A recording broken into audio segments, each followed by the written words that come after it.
3, 2.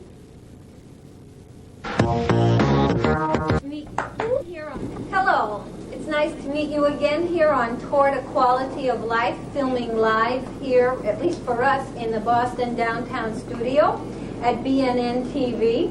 By the way, please help us to keep BNN alive by telling your city councilors and anyone else you know that you want this station to continue.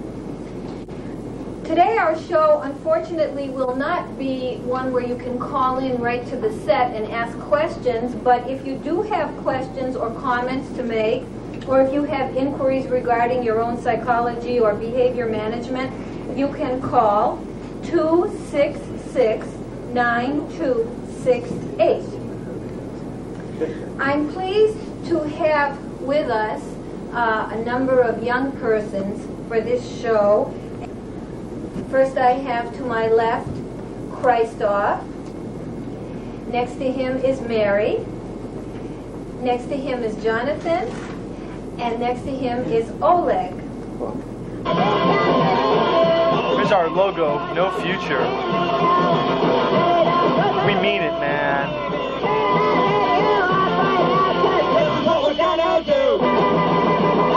This is not our sex symbol. The purpose of this show is to give us a candid or more up-close, exposed view of what people who are in the so-called younger generation might be thinking, might be feeling like expressing, and why they've come to some of these ideas, how they happen to be the fifth and sixth generations down from World War II, your grandchildren, your great-grandchildren, for those of you who are older, or perhaps reminiscent of some of your own children or your brothers and sisters.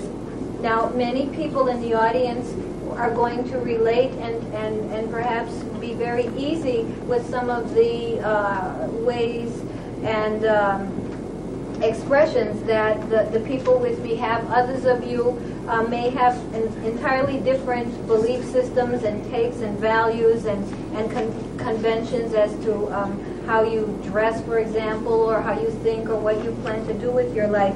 But let me make to you a plea that I often make, which is to always try to foster and cultivate an attitude of tolerance. This is what is important. When one listens to other people and tries to understand, he or she does so hopefully with an attitude of tolerance and fostering just a more benevolent and mutual kind of society for all of us in the long run, and certainly helping us to see other points of view which may or may not be our own. So some of the expressions of that might represent kinds of attitudes and opinions that the people with me have could be represented by some wonderful artwork, technically speaking, certainly, that the person to my left, Christoph,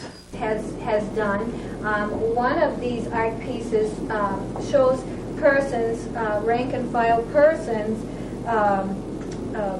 going through the meat grinder, and the adage reads, mass-produced, kill yourself, mass-produced. Another, you see, now some of you may say, what on earth does that mean? I can hear some of you out there right now. What does that even mean?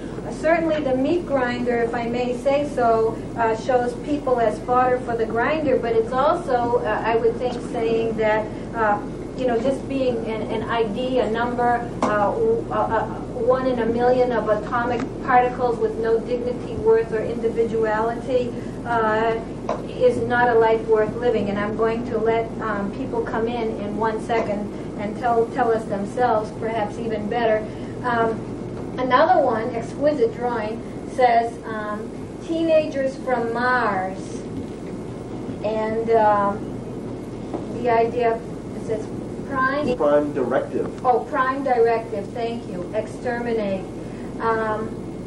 I guess is it the teenagers, Christoph, that are going to do the exterminating, or that they're being exterminated? Possibly the machine that's producing these people will self-destruct on itself, and sort of implode, collapse, if you will, on itself. Okay.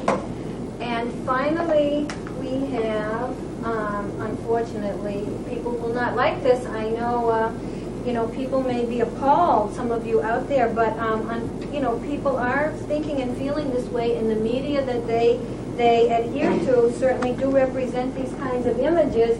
It shows people, not being all that favorable to life as it is, and sort of ridiculing Prozac of how it makes my life pain-free, meaning really that there's no way to take a drug and make life pain-free, and that the pain perhaps runs very deep, very psychological, very, very hurtful, and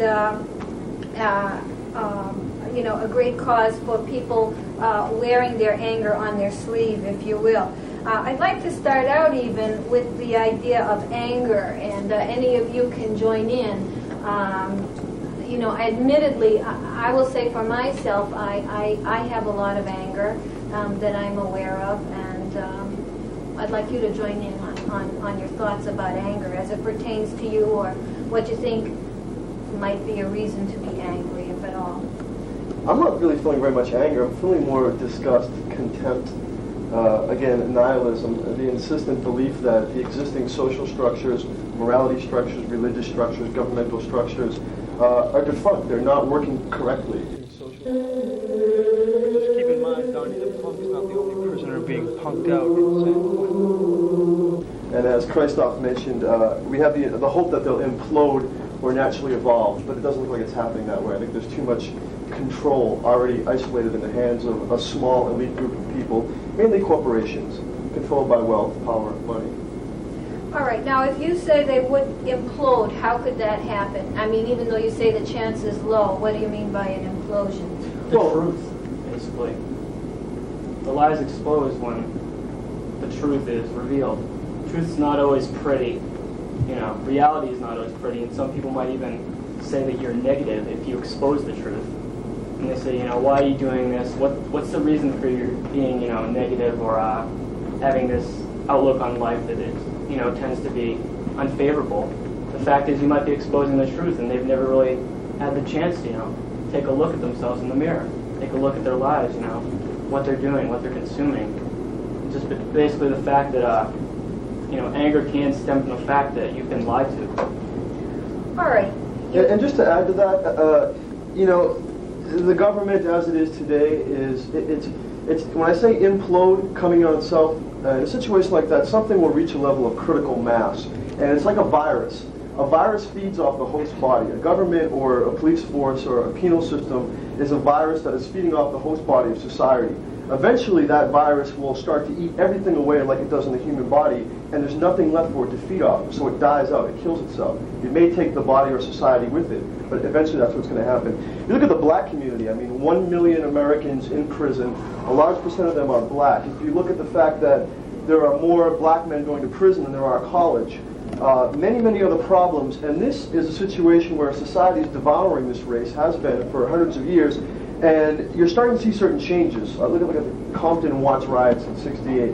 That is a critical mass. It reaches a point where people say, we're not going to take it anymore, and they express that anger and that rebellion, and they rise up. We saw the same thing in Los Angeles in 1992 with the uprising there. Rioting is the voice of the unheard. Rioting is when you're up against the wall, I would say, right? Viva la riot. And you have, none else to do but riot. In other words, we're hardly favorable to terrorism either, which is a cold-blooded, horrible thing, and for which perhaps there is no excuse. But on the other hand, taking it to the level, say, of international terrorism, people that grew up with their backs up against the wall. Well, it's also historically subjective. George Washington was a terrorist. Mm-hmm. Yeah, I understand the relativism of it too, but a lot of times life experience can lead us to behave in ways that might not look too pretty, in a way. But again, not to excuse it, but being psychological about this, we know that what our experience has been is often a determinant of what we do, sometimes for a practical matter. Okay, now you mentioned Oleg, did you have something to say? No, not yet. Not yet. And Mary, did you have something to add to this? Now, you mentioned this word truth. You use the word truth a lot. What is the truth? You keep going. Well, you can say it doesn't exist, you know. It's the same. Because everybody like believes in their own like version of truth, you know. They like create it in their own mind. So it's a very like personal thing, you know. You believe, you call it truth, but somebody else doesn't believe in it. Yes. Well, I actually believe, I'll chime in here, that I actually believe there is one truth. Not that I'd ever impose it on anybody, but I think, like Christoph was saying, that the truth is not always pretty. In fact, the truth pretty much is not pretty, the kind of truth that he's talking about. So that if we were all extraordinarily disciplined to look at things with a naked eye, without our emotions, out our heritages, without our traditions, and see it point blank for what it is. If we could all discipline to that which is a faraway level than what we're from, we would all arrive at a consensus known as the truth. I do believe there's one truth without getting mystical about it. Or a reality showing the whole picture, not just these choice cuts that are presented as, you know, the whole of the story. You know, they say there's, you know, 2 sides in every story. Maybe there's like 15 sides to every story. It's what they want you to hear. Who's they? They, the controllers of the elites, the corporations. There are controllers.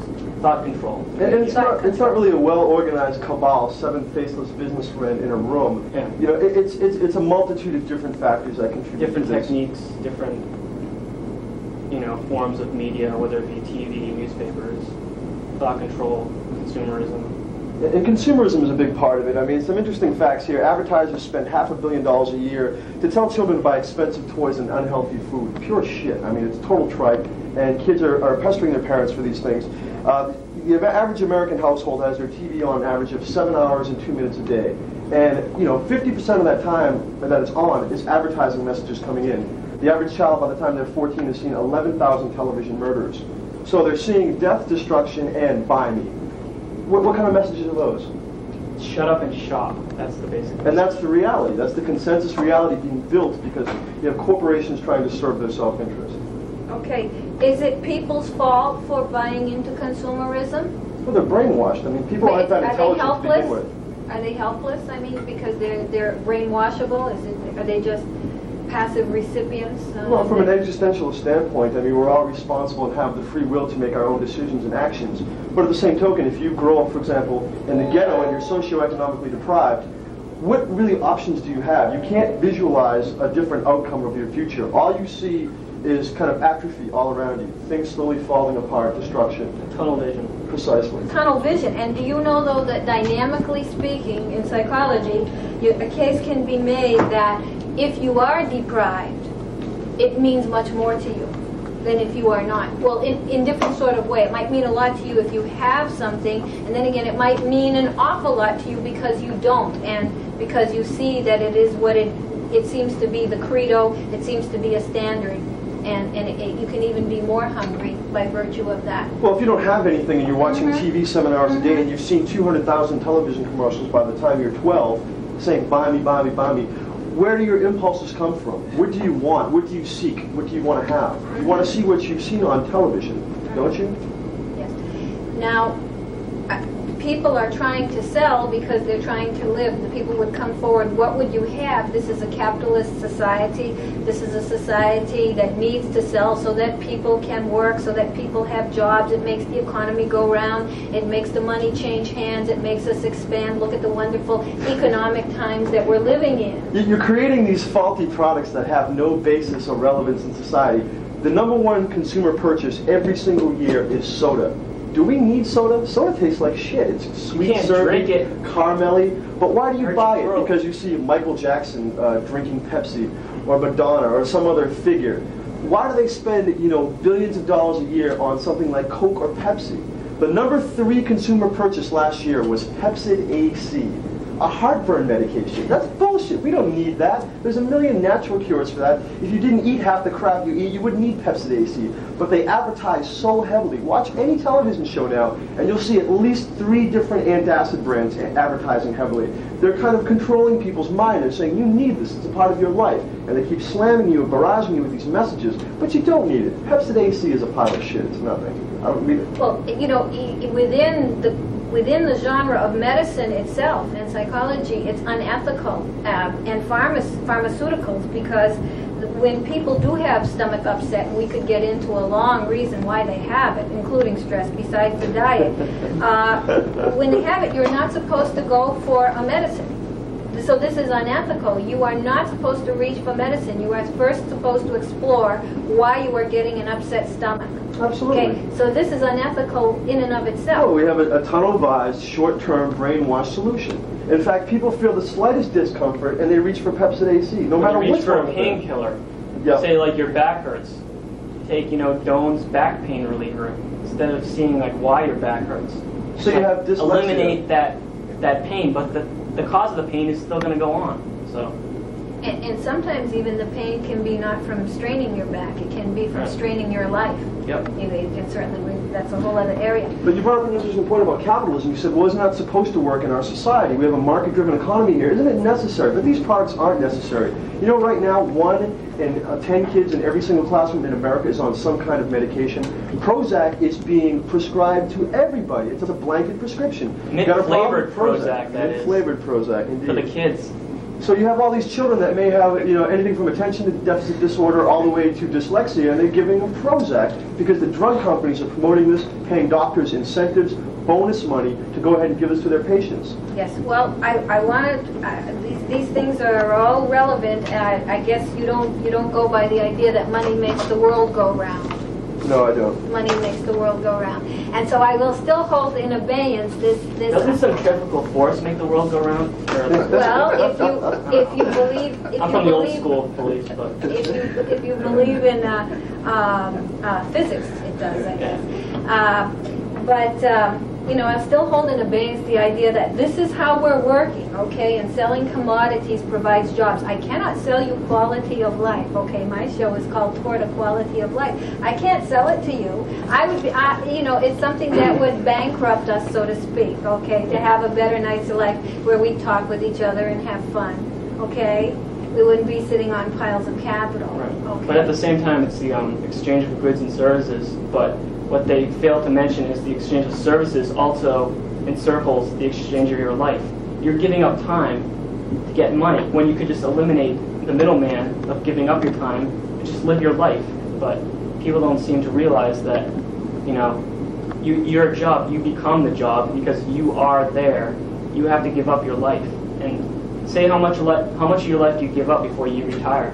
You give up the best years of your life. Listen, there's a serious consideration to raise the age at which we are allowed to retire and receive benefits, by the way. So Sure. We've already done it. So you have to be older to get Social Security now because supposedly baby boomers' children are living longer. Bullshit. Yeah, it's interesting, too, the ideal American dream is to buy a home, get that car. But now you are locked into the economic chains of capitalism. Now you have to go work some shit job 40-plus hours a week, do something you don't want to do so you can make those house payments and you have your American dream. But it's a scam. It means nothing. You get enslaved to the toys that you buy. No one ever told you that fancy car was gonna take over your life and you'd be shackled to it and you'd be fearful if you didn't pay your bills. But do you know, pardon me, do you know how many males hardly feel shackled? It's a liberation to have a BMW and pick up your date. It's not a shackle. But then I come along. It's like Nirvana has arrived. Yes. Right from the city. It can become very involved. Sure. It can be an extension of their ego, as it said, Right. or their personality. Or their penises. Right? Well, it's a psychodynamic. Yep. It's a psychodynamic. All right, let's go back to this truth. I mean, what kind of truth are you after, or what is truth that's not being represented, if there is one? What's not being represented is, what I said before, the whole of the picture, the whole reality, the whole story, if you will. Just basically, they take the media, the elites, they take choice cuts of the things that are happening, and they What's a choice cut? Give me an example. They reassemble it. Say, something might be happening in the world. We might be doing something, foreign operations in another land or something. But instead of focusing on that, they'll take another instance of something happening in a foreign land and exploit that instead of dealing with what we're doing. So everyone's attention is focused over on this other operation instead of what we're doing. So, and then maybe they'll have a little blip of what we're doing in another place. If the fact is people's attention is going to be swayed over to this other operation. So, in other words, what you're talking about is sensationalizing so-called crises as they do from time to time in order to keep your attention focused where they might not want it to be focused. You're talking about manipulation of news, so to speak. Basically, the thought control that comes from that. Yes. And do you see people, any liability on the part of the so-called average citizen? Okay, is there such a guy, a girl? Do they have any responsibility? I mean, is everything just sort of a nebulous them against us?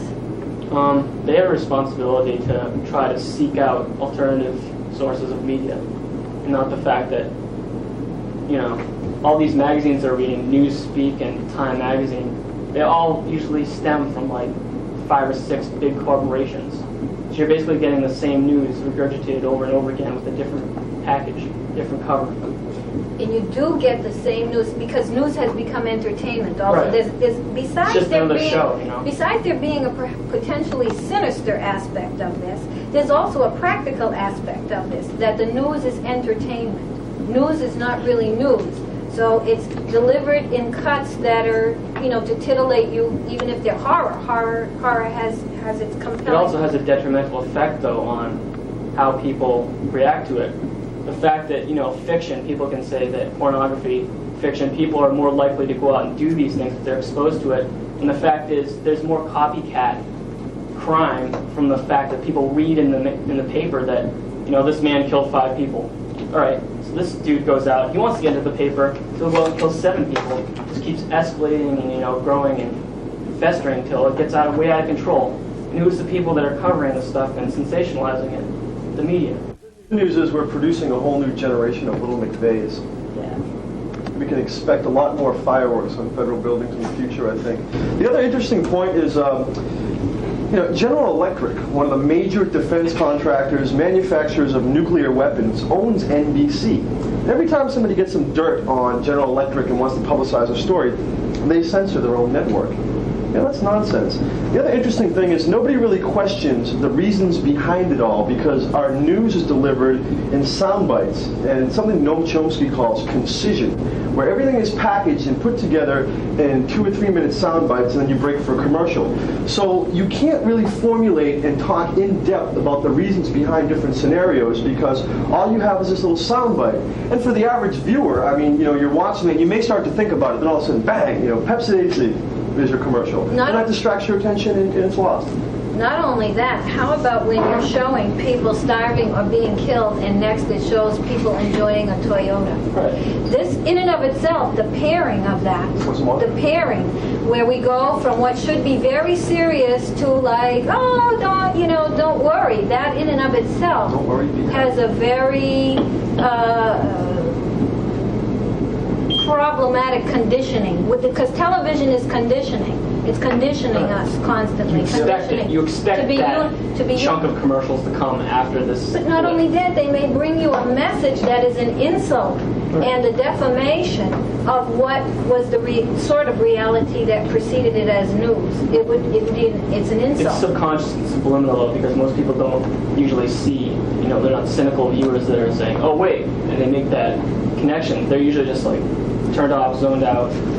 They're good Pavlovian consumers. Conditioning is a passive phenomenon for the most part, and conditioning exists, and you are a product of a contingent of habits, multiplicitous habits. That's what you really are to a great extent, and many of them acquired and thought through. Even reactions to what we're saying right now might be going down associative condition channels of kinds of responses you would have on both sides, both what we're saying here and what people are saying there. There is some kind of generative possibility of cognition in people, but so much of what we are is just conditioned. Now, so when you talk about GE shouldn't censor news, Rupert Murdoch. We know also that the media is being consolidated into fewer and fewer hands. Okay, and this is a very you don't have to impute any kind of bad motives to people. Just as a practical issue, it's going to mean less information, no matter what. But you would expect people to be good automatically, so to speak, if I were to listen to you. And whether we're talking about GE or a world organization which would be on par with GE, people censoring each other and playing favorites and having what's in and what's out is as old as history of human life itself, and is as parochial as this television station or any other little organization you can see, including one's family. The vast difference is when you have a small organization or a tribe, the amount of damage you can inflict on the environment and on the people is minimal. When you have a multinational global corporation like General Electric, I mean, the potential for abuse is massive. And once that abuse occurs, everything in the corporate self-interest to keep itself alive and profitable, they're going to use every single tactic. It does not matter. A good example is Nestle. Nestle, the Swiss chocolate company. Nestle. Yes. Nestle makes the very best. Yeah, well, they made the very best baby formula, too, until it was outlawed in the United States because it was poisonous and non-nutritious. So they went to third world nations like Africa and said, you know what, this is Nestle, and they taught all of these natives that this is going to make your baby a lot more healthy than breastfeeding. Yeah. That way they could spend more time in the factory, making rubber soles for American consumers or whatever. And they completely defied every international law, not just legally, but ethically and morally, and got half the world eating this baby formula, which is pure shit. Now, why do they do that? Are there necessarily the chairman of the board? Does he have devil horns? Is he an evil man? Probably not. But the corporation has its self-interest to survive, and that's why they do that, because there's a massive profit there to be made. And the corporation is just doing what it does best. Yes, but what I'm saying to you also is, most people, I would venture, or certainly many, let's be very strict about this, would do almost anything and eat the proverbial matter that you're referring to all the time in order to make a lot of money. So what I'm saying to you is, humans do not necessarily behave in automatically good ways, as whether they're heads of General Electric or functionaries of GE, or people who you ask to do something on the street if there's something in it for them. You see what I'm saying? The issue of how do people do what's right is not in the criticism of people doing what's wrong and us just shaking our heads saying, how dare they censor, how dare they, deliver faulty things. Given the chance, people will cut corners no matter what level they're functioning at. Well, sure. I think that we do have, I believe that people, as stupid as they may be, I think a lot of people do have good hearts and do have a positive consciousness. And again, the problem with a corporation is, if you're the chairman of the board of that corporation, you may not necessarily be an evil person. In fact, you probably make yourself feel better by giving massive amounts of money to charity through the corporation and out of your own pocket, as long as it's a tax write-off. But the person on the street, their potential for abuse is not nearly as much as it is for that corporation. So Joe's CEO may not be necessarily evil. He probably thinks of himself as a pretty decent guy. But the corporation and himself are two very different entities. And the corporation must function without any hitches or glitches. It has to function without challenging or anything going wrong. Right, and it has an awful lot of glitches as it does function, though, in fact.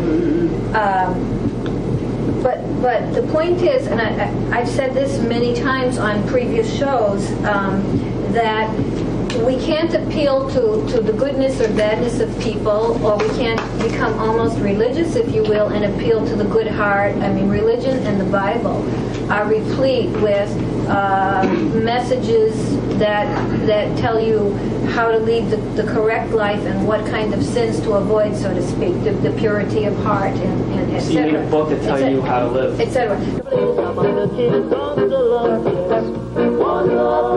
I guess we thought it was a woman hanging on a tree, the destruction of a man, but still she's atrocities. Look at Leviticus. Look at the Old Testament is just replete. I mean, you know, women, submit unto your husbands as you shall submit unto Jesus Christ. You know, Leviticus 20:13. If a man lay down with another man, both of them shall be put to death, and their blood shall be upon them. Hey, God said, kill fags. You can't get angry at these conservatives in the South that are waving banners that say God said kill fags, because He did say that.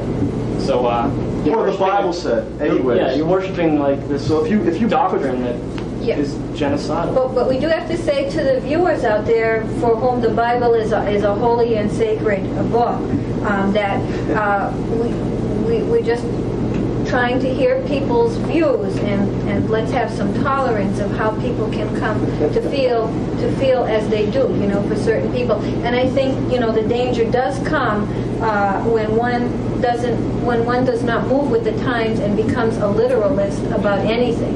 When you take things, no matter what, to the letter of the law.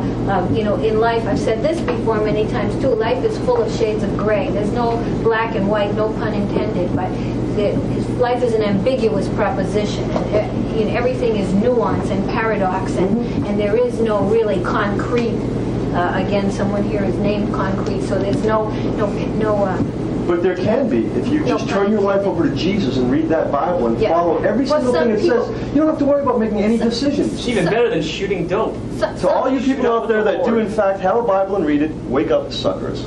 We need some tolerance ourselves.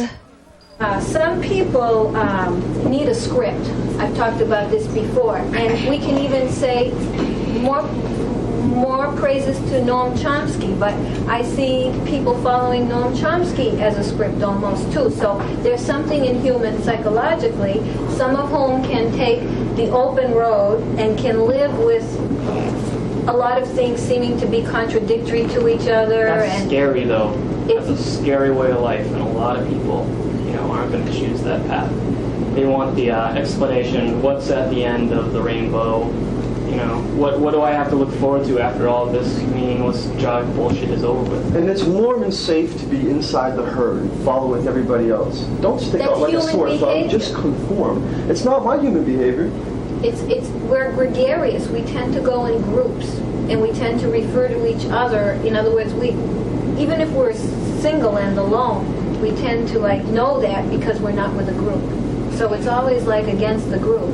Humans are very group-oriented people. And there is such a thing as a groupthink, and there is such a thing as herding. If you look at us as biologically, we're definitely herds. And nations. Yes. Yeah, that's what creates many problems actually, because it's very much humans have this sense of belongings. And that's probably many people because of sense of belonging starting to believe in different religions. Because they just want to belong to something. Fear unifies people. And the same with TV shows. People starting to belong to this soap operas. They're starting to believe in them. But that's nothing but soap then. Yeah, that's interesting that you said that. We were talking earlier, a couple years ago, the show Marcus Welby, MD. I don't know if anybody remembers that, but it was a really popular, stupid show. But they received 250,000 letters in the mail. After the show was canceled, 250,000 people actually sat down and wrote in asking for medical advice. Wake up! It's a TV show. This is not reality. I mean, this is asking for medical problems, Dear Marcus, I have this lump on my breast. What should I do? Tolerance and patience to all. To the viewers out there, please forgive. We're just letting people be themselves. Okay? Yes, so if you are, please tolerate. Please, we're doing this in honesty. We're being honest. Okay. Well, I'll A tell little you. too honest, I think. Oh, thank you. Thank you. We may get censored. Thank you. Beep. Survey says. You know, I have. Come on, how are we now doing that batteries? he's brought that up, I wanted to insert this part myself about video and reality and truth in media. Frankly, I think all media. You say search for a media that would be more honest. I think all media is less good, if you have to be a purist about it, than just living naturally.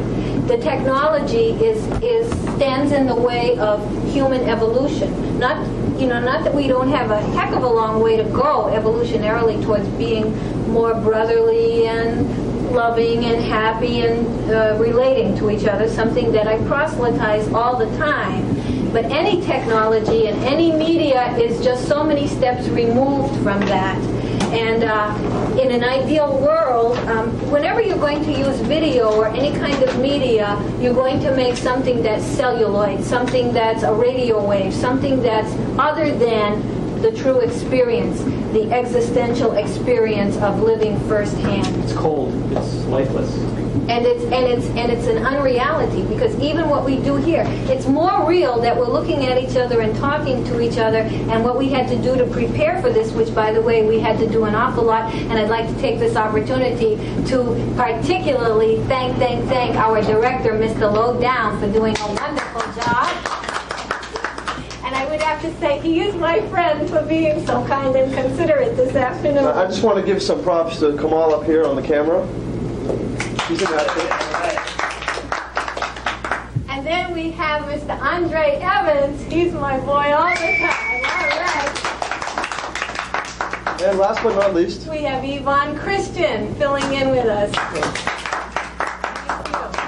Thank you. Yes.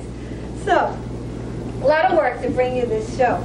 Yeah, so anyway, what would be, can I ask you one more time, if anyone has any thoughts, what would be a truth to live by for you, or a truth? We talked about what's false. What would be a truth? Well, I think everybody should be responsible only like in front of themselves, like if you think that you are true, you know. If you think like if somebody else would think of the truth or not, you only have to answer to yourself, Are you talking about a kind of morality? Morality, yeah. Morality, where you answer to yourself. Yeah. And then no one would be a judge of anyone else, or? You have to judge only yourself, I think. You have to judge only yourself. What do you do about a killer, so to speak, like Bundy, is his name, Ted Bundy, who killed without remorse, and was it he who wanted to be put to death early? Who was that? He broke down and started crying after he confessed about cutting a 12-year-old girl's throat doggy style when he was raping her anally. Who was the killer that requested to be put to death after? Who was it? Jeff Dahmer. No, there was another one way back, the one that Norman Mailer wrote about. Didn't he want to be? He gave a. Could you tell us, Yvonne? Or? His name's Jack Henry Abbott. He wrote a book In the Belly of Bees. I read it in college. He's But one. I can't remember There's if he another one said I'm that or thinking of. not. The one Norman Mailer wrote about. The Executioner song, is that what you're speaking of? I forgot his name. Gary Gilmore. Gary Gilmore, precisely. yes. Back to Ted Bundy, who apparently said before he died, The media, he said pornography, is bringing out killers. He said there'll be more of me to come because of pornography. Well, what he that's said. bullshit. That's something that Ted Bundy also did because he wanted to get special rights. And these people like the Christian Coalition and the religious right wing immediately hopped into bed with Ted Bundy, infamous misogynist serial killer, just so they could have somebody to say, "Look, we're right." Pornography. I mean, I masturbate to pornography all the time. I haven't killed anybody. I don't have any violent impulses. I just want to come. I don't want to kill anybody. That's absurd. The fact is, though, Yeah, I think so. yeah, when you're on the edge of you're going to be put to death, you might reach out for anything that's going to give you a basis for something else. Absolutely. Which is religion. You're afraid. You're afraid to die. So you're going to admit your sins, and you're going to, play by the rules. David Berkowitz, the son of Sam, he admitted that he didn't hear any voices after, it was all said and done. He was the killer who shot people in New York City, but he he said, he was taking full responsibility for it because this minister came in and said he would not be forgiven by the Lord unless he admitted to his own sins and took full responsibility for them. He probably was, suffering from oral hallucinations, but the fact is he wanted to be saved and go to heaven, so he admitted to what he did was wrong. And that's what happens sometimes. Yes. Well, I do believe fear of death is a very powerful, mostly subconscious and unconscious mover. I don't think people do recognize that they're scared of death. Some people may come forward and say they are not. A lot of people don't even think they're going to die. Well, That's the fear. It's the denial. Yes. It should. Yeah, there's different approaches to it. I don't even think like you have to be afraid of it. It's maybe like something. If you love your life, you shouldn't be afraid of your death. If you've lived life to the fullest in every aspect, you shouldn't be afraid to die. So It's just part of it. I mean, kind of like life is a process of like slowly like dying. Really, Yeah. you're starting to die right after you like got born. Right? So it's all natural, and this is like things which we'll least have to be afraid of. The thing we'll least have to be afraid of. Do you think life is contentment? Is life joy, contentment, pleasure? And I don't want you to, please don't answer some of the time, but I mean, do you think life is a struggle? Do you think life is painful? I mean, what do you think about life as a process? It's everything. Yeah. It's a process. It's many different processes. It's like a winding road, kind of thing. But then you're getting into the whole meaning of life, which... Right. So what do you think about people who don't feel like living or are down, don't have any optimism for life? They might just be saying they know everything about life. Someone who puts a gun to their head and kills himself, they're probably one of the most self-centered people you could ever find, saying that they know everything about this life, what it's all about, and they can't find any other options. Of course there's other options. It's pretty dramatic, huh?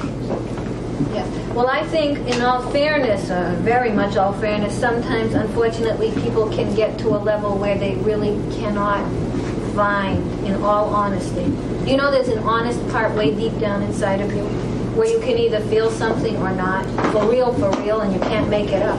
I call it my special place. Do you agree with that? You agree with that?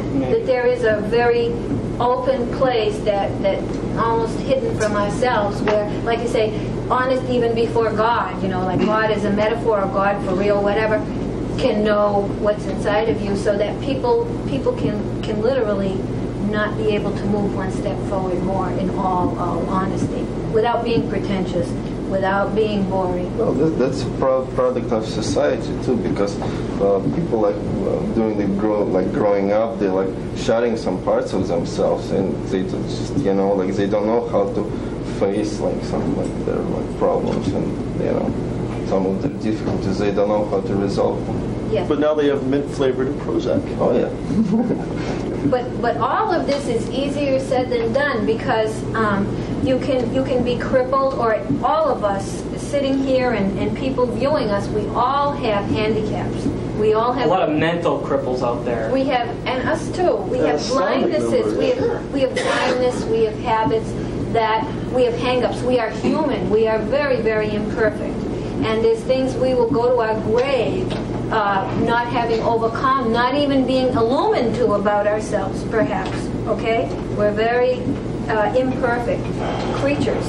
So when people are hung up sometimes, it's just a matter of they could do better if they wanted to. Sometimes, really, no matter what you're doing, you're only doing as much and as what you can for the kind of human being that you are and for the awarenesses that you have. You have only so much awareness. It's kind of like awareness. Then you take LSD and it all opens up. Yeah, I'd like to recommend everybody in the audience to try LSD at least once in your life. There are certain portals in the back of your mind that can be opened up through this experience. We are giving persons a forum to speak their minds, trying to not censor what they have suffered and what they hold dear to the sense they struggle with and make out of their lives. Every person carries his or her own weight. Ultimately, every person carries his or her ideas in a never-ending evolution. Our goal is to hear what great numbers in younger or any generations are thinking and believe as they walk this planet Earth. And we respond to what they say. Under the influence of this drug, you can experience certain things within your mind and within your body, and they don't disappear when the drug wears off. You have an awareness or a realization that you come to. And I mean, if somebody is going to take it and think they can fly and kill themselves, well, that's just Darwin's thinning of the herd. They deserve to go anyways. Well, I first of all, I have to disown his idea for you out there that you would take a drug. That's such because as she's that a doctor. She only prescribes legal medicated drugs. That do bad things after you take To overcome, I don't prescribe, I'm a psychologist. But also, it is true that people have had trips which have, on a drug such as LSD, that have brought out some very fearful, Opened up something. nightmarish experiences. And the thing about it is, too, nobody deserves. This is in the spirit of tolerance. Nobody deserves something bad. I mean, hopefully people would, life would be kind enough, and people would be kind enough that things would work in a nicer way than a little more. Do you think some people deserve bad things to happen to them? Yeah, I mean, again, from an existentialist point of view, everybody is responsible for their own actions and has the free will to make those choices. Now, when you make a bad decision, you almost need to suffer from that, so you have the ability to say, ooh, I need to readjust my behavioral strategy because it's not working, I'm feeling a lot of pain. So you can change your strategy, change your behavior, and hopefully you'll learn from that. If you don't learn from that, you keep making the same continual mistakes over and over and over again, then maybe you should try Scientology, LSD, or kill yourself. I don't know. But some people keep making those same mistakes over and over. Look at Richard Nixon, prime example. Listen, if someone is a jerk, and of course there's an old saying that everybody is such and so on. We know that we're all jerks. You must it depends speak in where you sit. specifics. I know I have to be careful. You can say blankety blank. But if somebody is a jerk, and we're all jerks, depends who's looking at us and who we're looking at, and by experiences that lead to results that don't feel good, they become more and more helpless instead of wising up. Do they deserve bad things to happen to them? Possibly, sure. I mean, what is a bad thing? Define bad thing. Electroshock treatment, or treatment, or feeling something the medical establishment would feeling prescribe. Emotions of wanting to self-destruct, or but if all your life experiences of getting hit, from trying your best, say, but doing the wrong thing all the time, being a jerk, so to speak. Yes. Well, I was thinking about it actually, and I think there's you see this negative things, they kind of coming to you in life, and you can you can choose the way you actually getting them. For example, some people practicing sadomasochism or something like that. They kind of it's kind of way, I think, of avoidance, maybe to get it any other way. I mean. But I think sadomasochism can also be very healthy for a lot of people. Yeah, that's my point. This very is therapeutic. This is kind of the way brings you makes you dealing with this bad things that happening to you. You can actually make it work as something good for you. If you face it as something that you must receive. Mm-hmm. What I have to say about that is, to me, when bad things happen to you, like abuse, and you can't do anything about it, like when you're young especially, and you're just a victim, so to speak, you can either become totally helpless and passive, you can become very vicious yourself, okay, you can fight back, or you can go into if you can't beat them, join them, which is what I think you're talking about. If you can't beat them, join them. But that doesn't necessarily mean that people in similar situations wouldn't want to have had it another way. Well, that's just one of approaches, and that's not really beat them. It's actually the way to beat it. No, it's not the way to join. It's actually the way to beat it. Yeah, to adopt it as your own, but this is also sort of a mechanism of defense. And what I'm saying to you, if those people had a choice from the beginning to undergo, say, abuse, for example, that led to their adoption of that, they might have chosen, to be free of abuse, so to speak. You see what I'm saying? Is fetishism a bad thing? Exploring and acting out a fetish? Here, Jonathan relates the story of a post-World War II Italian industrialist who from boyhood grew to prefer being tied and presumably whipped as part of his sexual experience. The industrialist was said to have relayed that as a boy he had viewed the corpse of Mussolini cut from being strung at its boots and Mussolini's face bashed into mush by the people in the village where this happened. The women of the village where this happened then each took turns to urinate on Mussolini's face. The industrialist was said to have relayed a vivid memory of this experience as a connection to his taste for bondage and discipline in sexual practice. It was felt by Dr. Mroczek that the vivid memory, though vivid into adulthood indeed, would not necessarily be the root or specific causal association of sadomasochistic sexual impulse.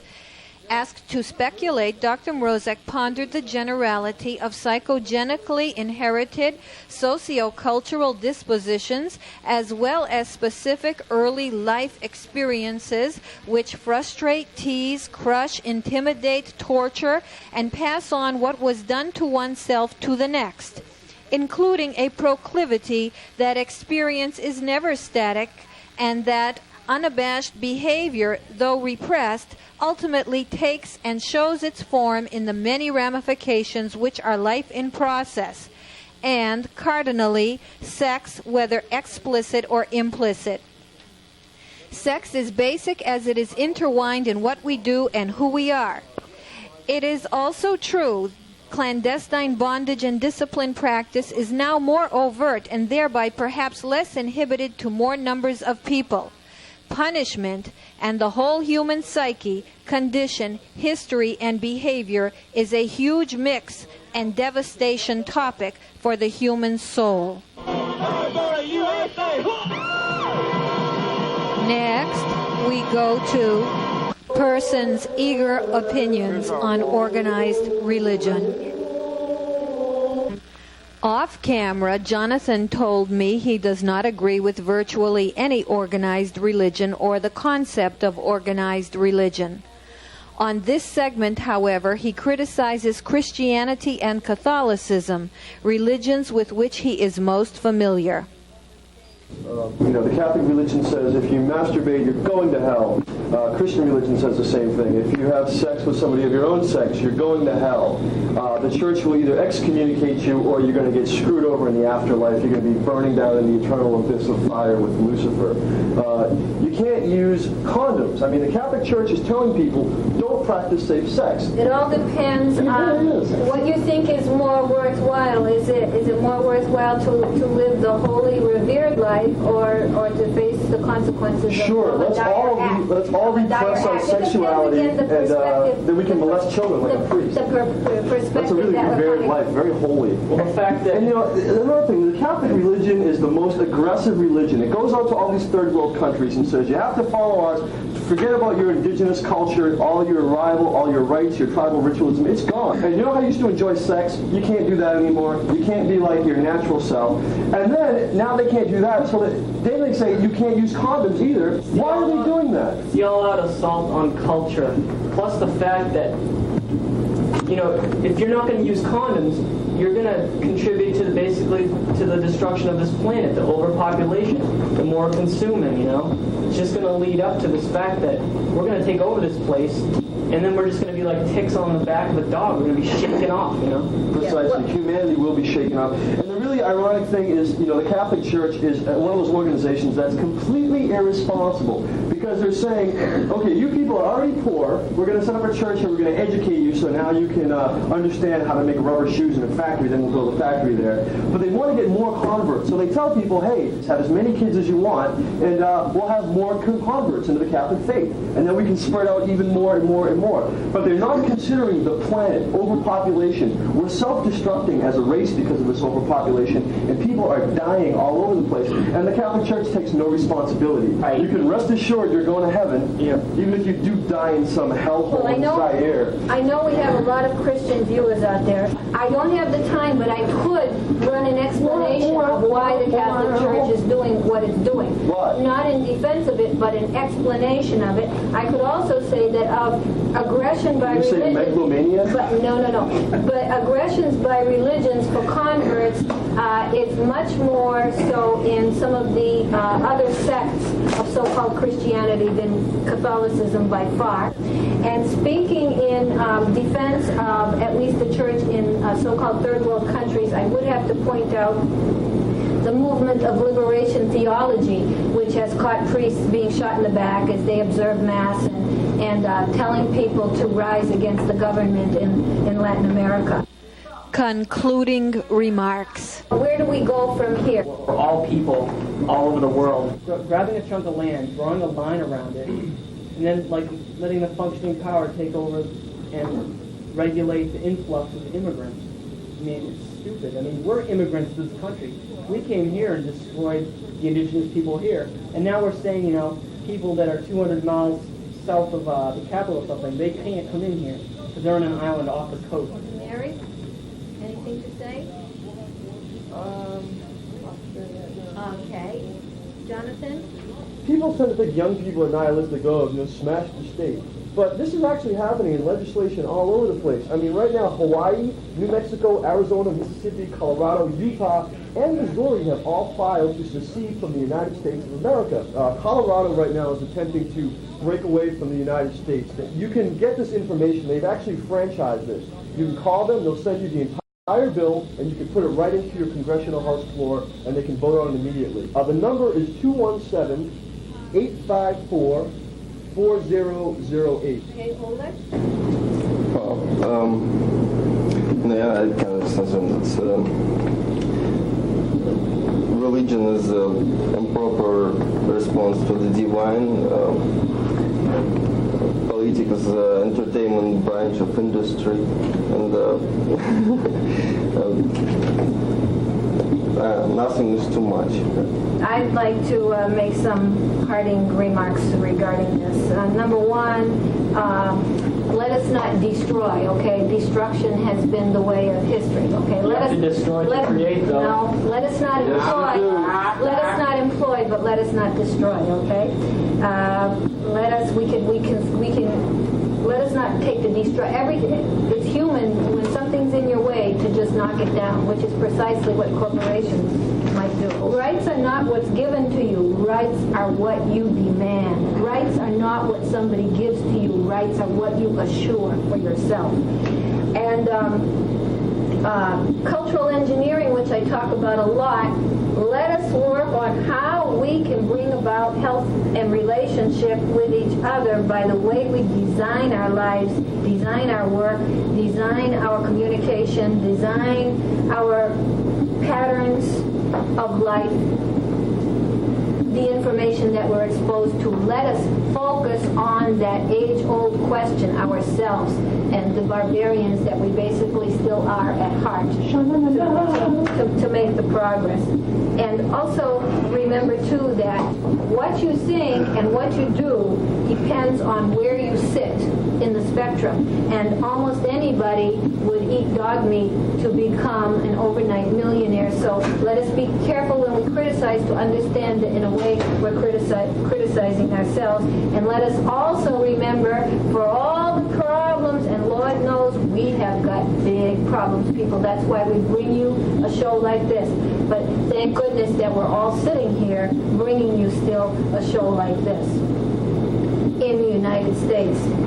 And finally, regarding religion, United States United States of being, United States of consciousness. Let us work. Let us work towards that. Military intelligence. And let us also say people do find sometime in their life, they might find that they'll be on their knees praying or hoping. Praying to that porcelain god. Hoping there is a God. Be careful. They're bent over like one of the Be careful and be sure if that day should ever arrive for you, that you would be existentially responsible enough to own up to the other person that you also were, that many shades of gray can coexist in one human life. Thank you, and please tune in again. Keep looking for us. Thank you. Well, all right, that was pretty good. Yeah. You're awesome. That was a good debate. Awesome. That was a good debate. Yeah, It's a lot of stuff. I charisma. wish I was one to guess. You got a lot of I agree charisma. with some of this stuff. Here. Oh, here it goes. Check the mood. Just gonna flood it, Donnie. I've got to remind you, I barely could stop a show without reminding you that we're drowning in an environment that is so toxic. If you are interested in behavior management for yourself, please call 266-9268.